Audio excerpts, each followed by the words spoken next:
been researching you. I've been looking into your past. Oh, no. And IMDb says... It's all a lie. Yeah. But you attended Morehouse College in Atlanta. Class of 04, thank you. Oh, I know you. Hi. And you were a business major turned actor in the early 2000s. Okay, so hold on. Okay. I was So not a that's what I'm business gonna major. To be honest with you, I was not a business major. I was accepted to Morehouse on probation, first of all, because apparently, I know, imagine me getting the letter, because apparently my SAT scores were not competitive enough, is what the letter said. And so when I got accepted, they put me on probation, which basically meant that I had to have an average of 2.5 GPA, which I was like, oh, shaw. Like, I was insulted. And then they had to choose my classes for me. So I couldn't. So after the first semester, I made a 4.2, and then I got out of probation. And then I was like, well, I guess business is what's available. So I did that just to choose something. But now it's stuck that I was a business major. I'm like, and it was not a business major. And I paid for IMDb Pro. They need to call me and get it right. Yes. It's fine. All right, we're going to edit it. But did you change your major there? I did. I had some great friends that encouraged me to get out of class. I was literally in this business class, and Morehouse had a tradition of like overpacking classes. So like if you got a desk that day, great, but there'd be people lined up against the walls. And even though I wasn't a business major, I was like, I'm gonna at least get a desk. So I would get to class early. And I would always like bring books and read, because I was like, this is not what I want to do. And I was literally reading The Bluest Eye. I'll never forget. I was reading The Bluest Eye. I was sitting by a window, and I had these friends knock on the window. And I was like, hey, they're doing auditions over at Spelman. You want to come? And I was like, yes. So I got up and I looked at the professor. I was like, I won't be back. Whoever wants this desk can have it. And then I walked out. I went and auditioned for Antigone, which is what I did. Antigone. I got King Creon, and I never looked back. Oh, wow. So what brought you to Yale? God. Lots of other people believed that I could be there. So I immediately changed my major to theater, because Morehouse and Spelman at that time, it was very antiquated at a certain time. Men do business, men do religion, women do philosophy and education and theater. And so we nursing. Didn't have, you know what I'm saying? Yeah. So we didn't have that.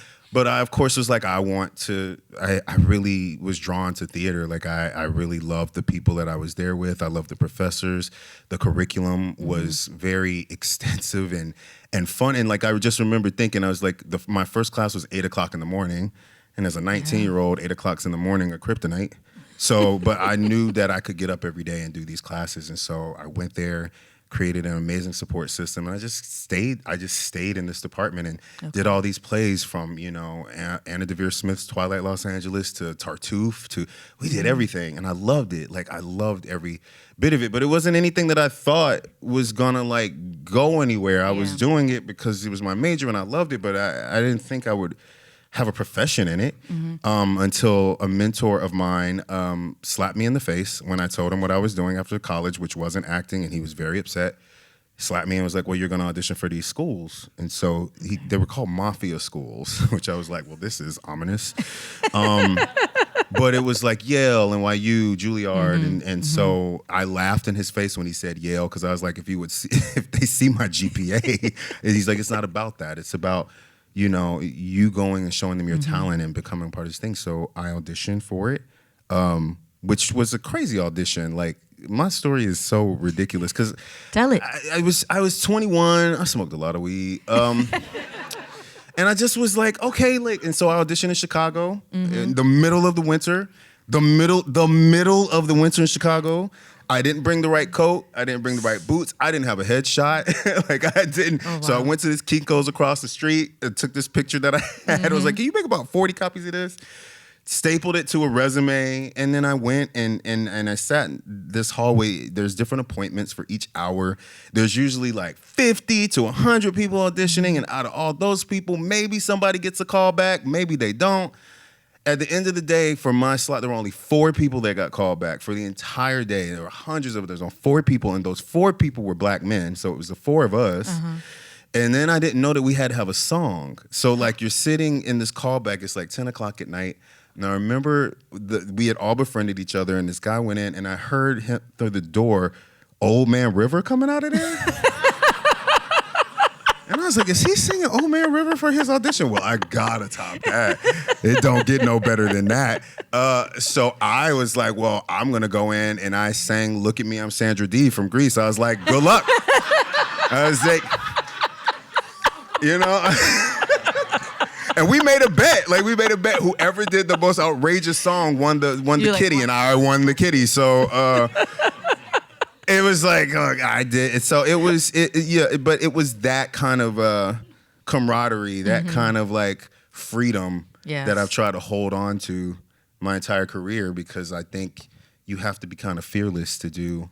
If we go into with our heads too much, like just in it, you just, I don't know, you miss things. Yeah. But that joy of that, it wasn't about getting into Yale for me. It was about these men that I met and having fun and all of that. So, and then I ended up at Yale. I was like, I know I didn't get accepted to this. I know I did. If y'all had saw me in this audition, I like pulled a chair up. I literally became Stockard Channing. Like I literally was, and at some point in the song, I was like, black man's up here singing, look at me, I'm Sandra Dee. Tell me you want me to stop, tell me. And they were like, stop, you can stop. So because you won. It's like, but yeah, and then I got in, and I literally graduated in May, moved to New Haven, Connecticut in July. And that's where I was. And that's where you were.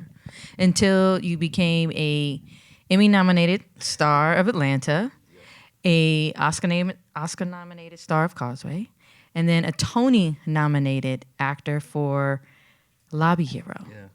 So what makes you say yes? Speaking of freedom and the freedom that you have now and the freedom you've taken in your roles, what makes you say yes to roles now? It's interesting. I've been describing it as these men finding me where I am.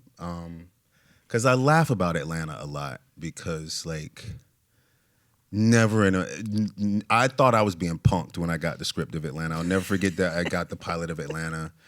And I was like, have they been following me? Like, because I knew who these guys, like, I went to college in Atlanta from 18 to 21. It's my formative years. Smoked a lot of weed. And so I was just like, there's no way. There's just no way that they're doing the show. And had you met Donald Glover yet? I was a fan of Donald Glover's. I was a fan of Childish Gambino at the time. So like when I was at Yale, I was playing Childish Gambino all the time. And he was doing like crazy movies like Mystery Team or Mystery something. I would watch that stuff. But I didn't know of him as like, I didn't watch Community or anything at the time, but like I knew he was. Yeah. But this script, I'm telling you guys, like that first script, I remember calling my manager who told me about it, and I was like, who they want me to play? I was like, just real quick, I was like, who did they want? Because I know who I wanted. And she was like, there's a character, I don't know, Paper? And I was like, got it. And I wasn't one of those actors that would dress in costume to go to audition. I just want to be very clear. I was just like, I don't do that. I'm not going to. But for this one, I was like, well, I have to, because like his essence immediately, I was like, the very first scene is me shooting somebody in the chest in a parking lot. So I have to so I put on these camo shorts that I have, because, and I put on this black button-up polo, and I had my Braves lid, and I auditioned here. I came and auditioned here, and Donald was in the room, and Hero was there as well. And I went in, I just remember going in being like, it was just like my Yale audition. I was like, how? Wait, did you sing Sandra Dee? I didn't sing. Okay. I didn't sing. But it was just me and Donald sitting like this, and we just played. I just remember playing. I already knew how he sounded. And then I had to get on a plane, because I was filming this series called Vice Principals at the time. It was like my first like real like TV thing. And I remember the plane landing that night, and I got a call, and they were like, well, you got the pilot. And I was like, great. But pilot's one thing, right? Yeah. Like that doesn't mean it's going anywhere. You get to film this pilot, and then we go down to Atlanta to film it in the middle of the summer, which I was like, how could y'all do this to me? So anytime you see me sweating in the show, it's me. It's no glycerin. That's all my juice. And I just remember meeting Lakeith and meeting Donald, and the very first scene is us in the field that we filmed, was us in the field on this couch.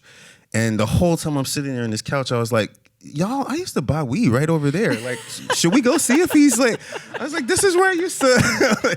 And we just kept going to places that I remember being around, and it just felt very lived in. And we didn't know what was going to happen, but I just remember feeling like Alfred found me when I was ready, right? Like, I feel like if Alfred had come years before, I wouldn't have been ready. I felt like Alfred happened at a time where I was ready to channel him, and he was ready for me.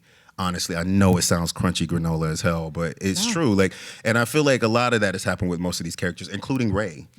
I was going to say, I heard you talk exactly about this, how you felt this was the perfect time in your life to play Ray because 5 years ago, you wouldn't have been ready. No dice. So talk about that. And also, while you're thinking about that answer, tell me, is it true that when you were approached with playing Ray, you were in burnout? Yeah, you were approaching burnout. I'm so sorry, like a booger just flew out my nose. But that's acting, guys. You got to live in the moment. It's still there? Great. We're family now. We're family. It's also cold here, which makes no sense. I know. Yeah. What was the question? Well, before you got Dope Thief, there was burnout. There was burnout. I don't know if you guys know, but there's this trend with me playing characters in immense trauma. I'm shot at. I'm running for my life. I'm covered in blood. I'm in bulletproof vests. It's trauma. And so when I got the part of Ray, or offered the part of Ray, I just finished the last season of Atlanta, and I went straight into the show called Class of '09. And Class of '09 takes place in the past, present, and future, which is fun. And so at this particular time, I was in Future Prosthetics. It was 3:00 in the morning. My manager, who I love very dearly, was like, there's this show that I think you should read. And I was like, cool, is it television? She was like, yeah. I was like, no, thank you. Yeah. And I was like, I can't. I really can't. She was like, but I really think you should really look into this. I was like, is it still TV? And she's like, yes. I was like, I really don't think I can, because like TV, it takes a lot. Like, I can't explain to you. It takes a lot. You are growing with this character. You yourself are going through what you're going through in your life. This character is growing. Things are changing. You sometimes block shoot. It's all this different kind of stuff. It's fulfilling, but I just knew I didn't have it in me. Even though it was a lead? Did you know then it was a lead? Yeah, I knew it was a lead, but it's just like, I was tired. It was tired. You were tired. You're a human. And then I read it, and Ray, oh man, like Ray, my heart like ached for him. Like how do I describe it? I remember reading the first few pages. And, because usually within 10 pages or so, I can tell if it's something that I want to give my soul to, because it's just kind of what you're doing is giving your soul to this person. And I remember the opening scene of like them in this van looking at this house, coming up with this scheme to go and rob this house. And the biggest thing that bothered Ray is that no one remembered his birthday. And I was like, oh, that's me. I was like, that's me. I was like, I absolutely feel that. There was something about this childlikeness to him, and yet he's forced to be in this body of this man. He was incarcerated since he was 15. He lost his mom, and his father's been incarcerated. There's all these things. There was this cloud of him being an inconvenient child that really stuck with me, because I have felt that most of my life. This note of not being seen, this note, and everything that's happened to him was so circumstantial. It's not like he went to jail because he killed anybody, but he did kill somebody, but it was a car accident. It wasn't, and it was somebody he loved. And then the system saw this black boy and was like, well, now you're in jail. And now this is how you become a man. And now, and so all of that felt like I was able to play it at the time. And he was also dealing with addiction and trying to find his way around drugs and what that meant. And then also you add this flavor of having this best friend, because I also loved it because of his relationship to Manny. Played beautifully by Wagner Moura, like one of the most beautiful human beings I've ever met in my life. And when I unpacked it, I was like, oh, this is actually a love story. Like, honestly, it's a love story, because when you put these men, these black and brown men in these institutions, whatever age you put them in, I believe that's where they stay, because that's where the system wants to keep them. And so you have these two men who went in as boys who are now told that they're men, and they have to. And what I also loved is, like, they are terrible at this shit.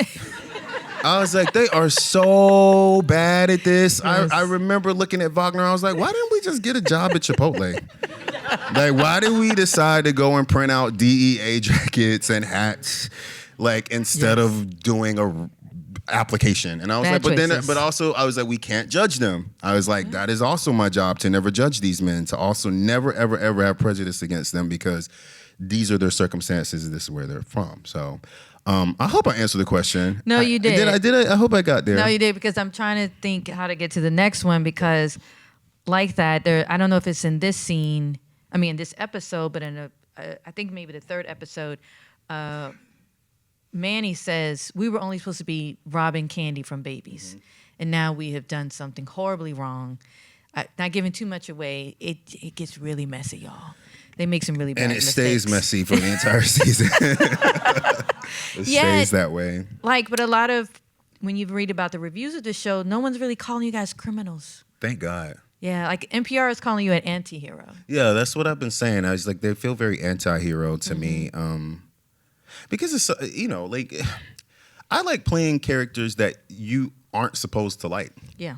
Like, and the reason we're told we're not supposed to like them or aren't supposed to like them is because that's just what society has put on them. Like, technically, y'all weren't supposed to be tuning in every week for a fucking like foul mouth like rapper that slaps people with cash and like, like technically I'd never seen that. Usually they're so easy to throw off, and like I didn't think anybody would care about me being a blonde British assassin, and like, I just said that. I didn't like it's and that's the fun for me. Yeah. Like that for me is the fun, like to just stretch the minds, of what we can be and what black men are supposed to be and exist, and how, like I love that. I love it. I really love it. And so like when I saw Ray, I was like, I know that I can make people love him because I love him, and I know that every week people are going to root for him but be pissed off at him at the same time. Yeah. And that's family. Like that's just how that goes. I know that all of you at some point have encountered a Ray, have avoided a Ray, know a Ray, you know what I mean? Like y'all like are related to a Ray, are Ray. You know what I mean? So but it's true. So like I just always try to tap into that, and that's what I love about him, because at the end of the day, he just is doing everything he can to care for everyone else, but also missing how to care for himself. Like, he got shot in the shoulder, and he's just sitting here like, well, we got to figure this out. We got to do. And I love that about him. It really reminded me of me, and I feel like because I had done the work that I needed to do, I could finally like give it to Ray with hopes that he could, process and deal with his own griefs and his own losses, and maybe help somebody out there do the same thing. And heal, yeah. All right, I want to read something. Ooh. And forgive me, guys, I do my questions on my phone now, so I don't want you guys to think I'm rude. That's the future. Yeah. Do you know that people go in the studio and sing from their phones? Like, there's no such thing as sheet music anymore. You don't touch music. It's all on your phone. Weird. Crazy. Okay, so NPR was listening to the podcast Pop Culture Happy Hour. If you guys don't listen to it, please. So they said this about your performance. Brian Tyree Henry carries this show. His performance is stellar. His ability to toggle between these different modes, meaning those scenes of the reality and the dream sequences. If you had a lesser actor, it would have fallen apart instantly, and he holds it together as a main character, as a person who's struggling, someone with humor, and someone with a backstory. He's able to manage all of these elements on his shoulder as he's managing a real complex syndicate murder mystery. It's no small task, and he does it. So what I want to ask you, is there ever a moment during your work where I've just rocked this shit? Like, given all of that, where you just sit back and you're like, yeah, I just... So PG County of you. Yes.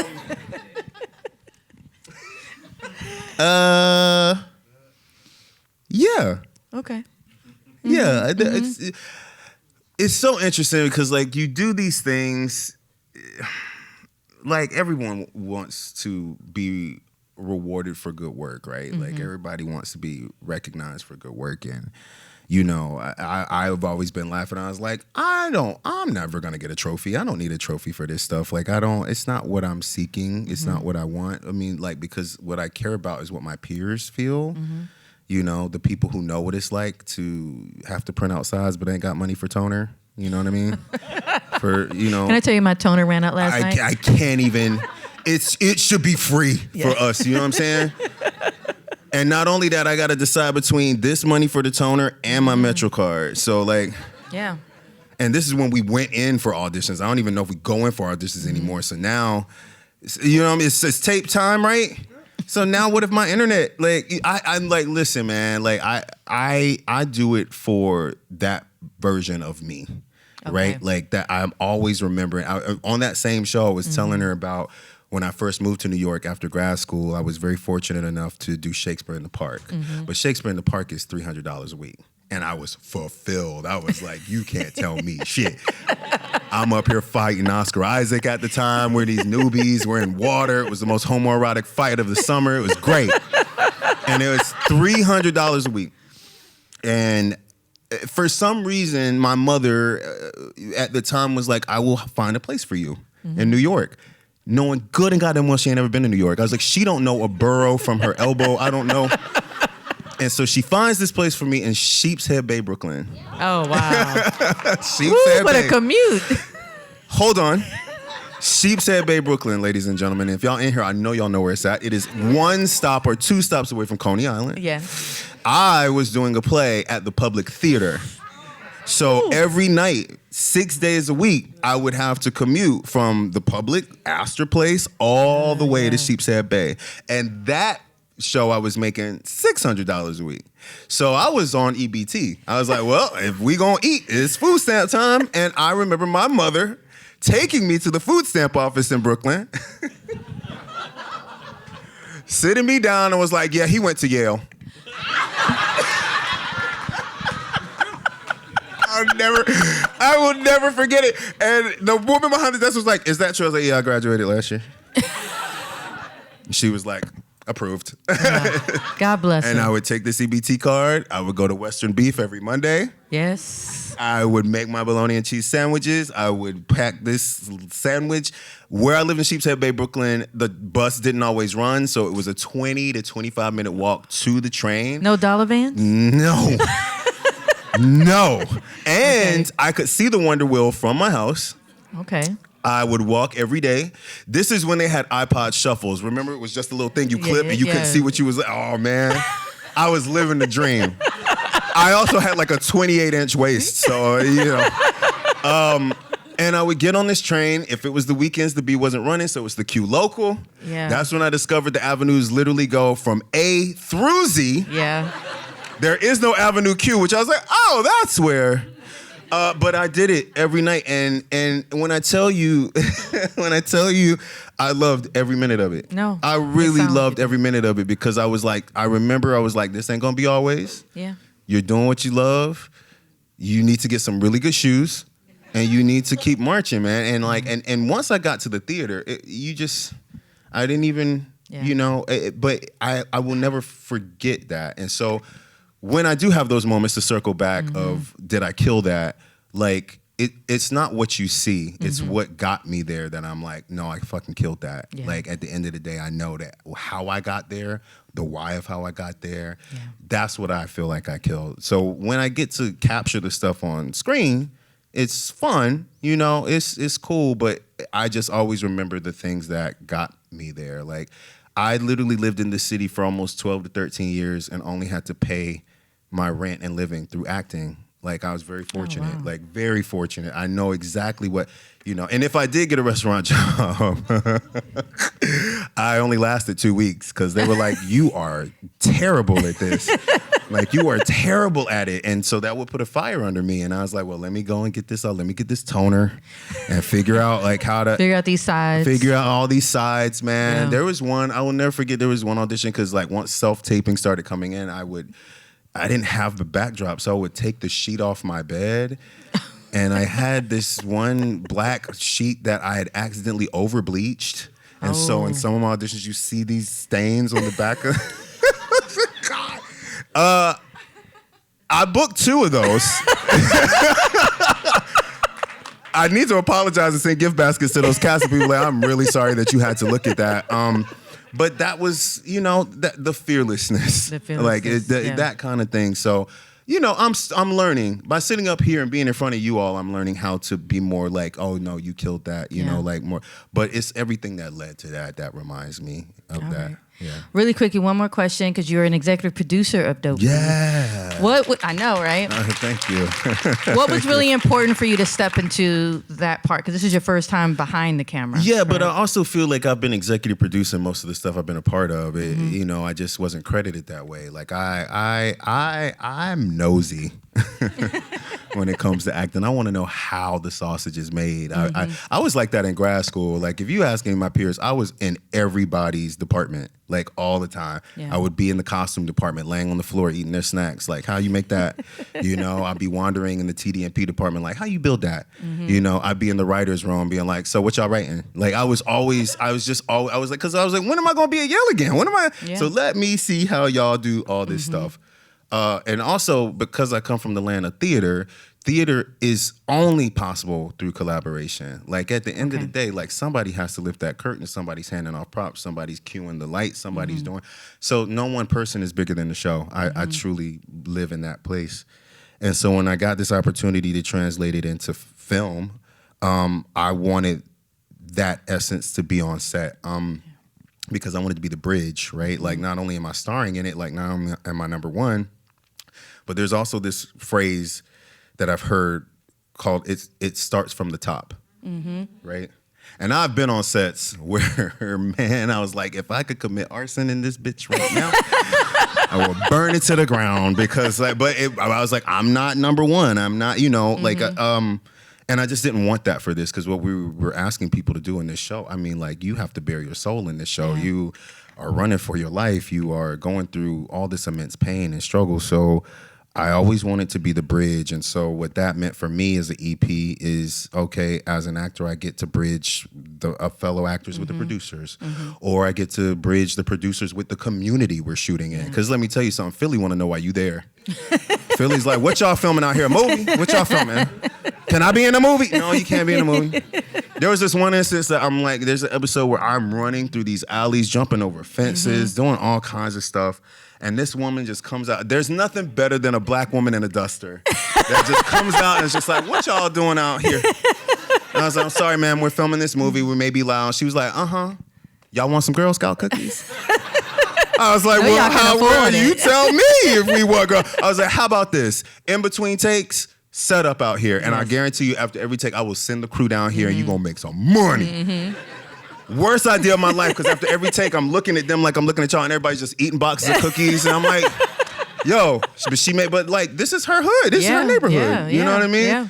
And because of that, it allowed that kind of freedom for them to feel like they were a part of it too, for the crew to feel like they, you know, and that means a lot to me. That means a lot to me because no one person is bigger than the show. So by being an EP, it just allowed me to kind of like be that glue, you know, while also learning from everybody. I mean, like, it was hard to wrap this show. It was really hard to wrap this show because we became a family. When we were filming this, the strike happened. Yeah. Right? So we had to shut down in May, and that was with the writer's strike, and then the actor strike happened right after that. And so there was no telling, right? And so I made the decision to stay in Philly. I was like, I'm not leaving. This strike may lift in a month. It may lift in 2 months. 7 months later. But I will say that every single person from that crew came back to the show. Oh, wow. Every single nice. one. Okay. And I wanted them to know how important and special that was. Like, because they didn't have to. They got families. They could do whatever. Yeah. But it's that. And also, when you get your EP, you get your own office. I don't know if they tell you that, but in the production building, you get your own office. And I was like, y'all should have never done that. Me. So I bought ottomans and bubbles and Capri Suns and lollipops. I was like, no, I was like, did I become the candy lady of production? But it was great. I just wanted people to feel welcome. And I think that that's what I want to bring as an EP. I always want to make sure that whatever my name is attached to will make y'all proud and make y'all go, oh, Brian's in that? All right, bet. Like, we know we're going to be in for something. So that to me is the joy of why I do what I do. So even y'all sitting here tonight, like, thank you so much for being here. Truly. We're definitely proud of Brian. Brian, thank you.